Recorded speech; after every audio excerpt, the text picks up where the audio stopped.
Hello and welcome to this Halo 5 The Rig skill jump video. Today I'm going to be showing you how to do a jump from the basement side here. I think it's called, so it's open deck. We're going to be jumping from open deck all the way up into Whitehall. A little bit of a dynamic jump. You basically have to bounce off of this little corner, fly up, clamber up top. So I'll show you and then I'll explain how it happens. Here we go.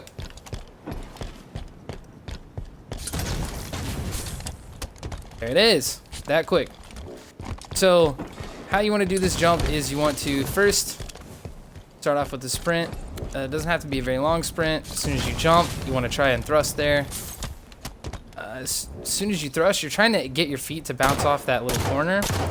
Once your feet bounce off that corner, you should come flying up towards this spot. Once you get there, I typically try to do the little Gandhi hop while I'm in the air, also while I'm stabilizing, to give myself a little bit more air time, and also to kind of move my hitbox upward. So, so that's how you do the jump. A couple of things about it. Why is it good? Why is it bad? Or why could it be bad? And maybe some things to consider. One of the main reasons why I think it's a good jump is because of the sight lines. So a lot of the times people, usually whenever this jump would be good for sight lines, like trying to remove you from other people's sight, is if you're getting pressured from nest, you can kind of like stay out of fire by doing this jump, and also it gives you a really nice retreat once you make it into Whitehall. Also, people that like are pushing up this side, this happens a lot in Slayer. People get this kind of like, they get stuck on this carbine spawn and they don't really know where to go. A lot of people can just like push you from barrels, or they get shots on you. This kind of gives you a way to like get out, is just like bouncing off that box and flying up into Whitehall gives you a way to get out pretty effectively without getting shot at a lot. So that's one of the reasons why it's pretty good. It's safe, has like its own escape route. So let's say I don't really want to commit to this, but I don't realize it until just before I go to make this jump. So let's say that I'm getting shot at by someone over here.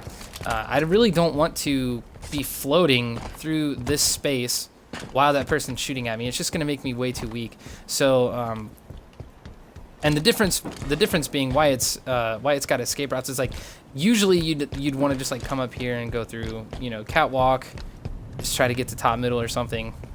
But that doesn't always work. That's not always the best way. You're just kind of like stuck on this route.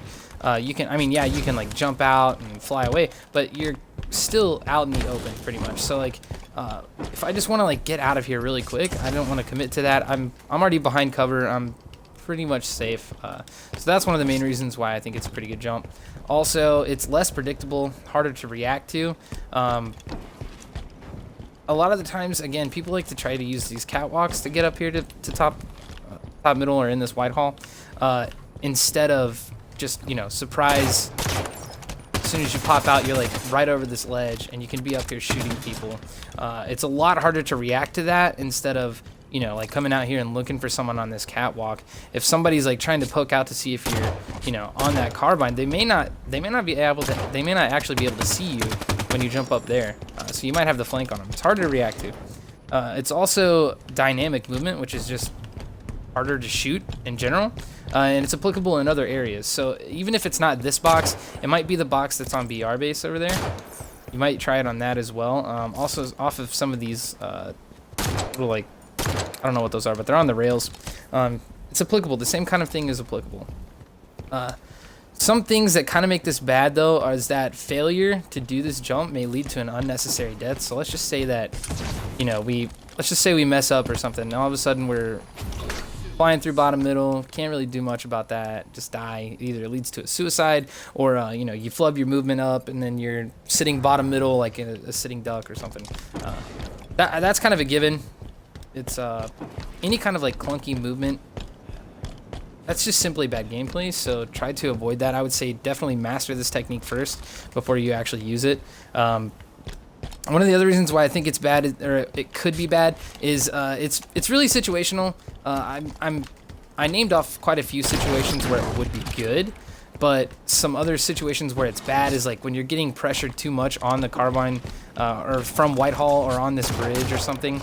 Like it may not be the best way to go. Sometimes these kind of things can they can become a bad habit instead of actually helping you with your team. So maybe this isn't what you want to do every time. Something to think about. The inputs they leave you slightly vulnerable. It's not for long, but you do have to commit to this jump once you do it. And it takes about 2 seconds in total to complete that. And during that time, you're pretty much solely focused on trying to make that jump. It's not like you can just fly up and shoot along the way. You kind of have to be suspended here for a second and try and make that jump. So it kind of leaves you vulnerable. Some things to consider is, when is this jump good? So let's imagine that we get the call out that someone's pushing our hallway here. They're pushing our snipe hall, or maybe they're pushing us from back barrels. We just got fresh spawn. Maybe we're trying to put in a few shots. We get a kill, and then we're flying up into Whitehall, try and get some position. That's a really good situation that you could think that it would be pretty good to do that. Also, if you want to get to snipe pretty quick in again a less predictable way, that would definitely be one of the ways to do it. You also have very, very, very fast access to camo, and not only is it fast, but it's really safe. It's super covered. You can't really be challenged except from tower. Maybe on these stairs over here or something, or from engine 2, unless there's already somebody in Whitehall. Another place or another application for this jump is if you've got something like scatter shot, and you found yourself in a bad position out here on carbine with scatter shot, but you don't really want to open yourself up to that hallway. You just kind of want to stay away from snipe hall, but you do want to get white control.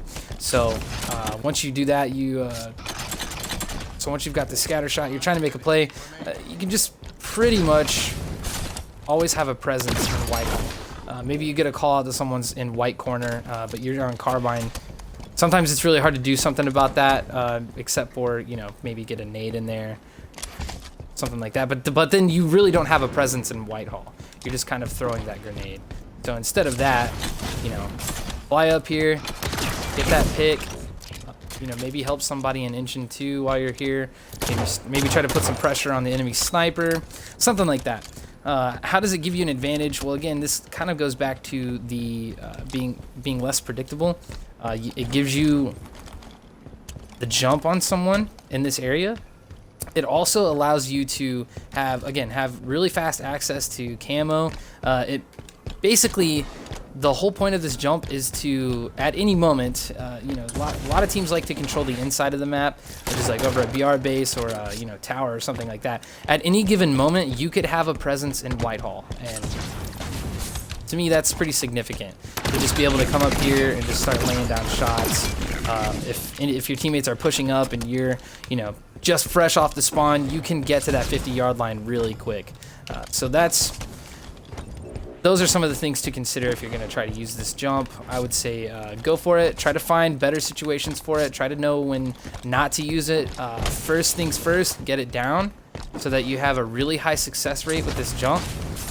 And then from there, the rest is up to you and see what you can do with it. So that's the end of the video. Thanks for watching. Go ahead and drop a like if you want. I'm going to be trying to make more content like this in the future, maybe with a little bit more production quality. So thank you for watching and enjoy.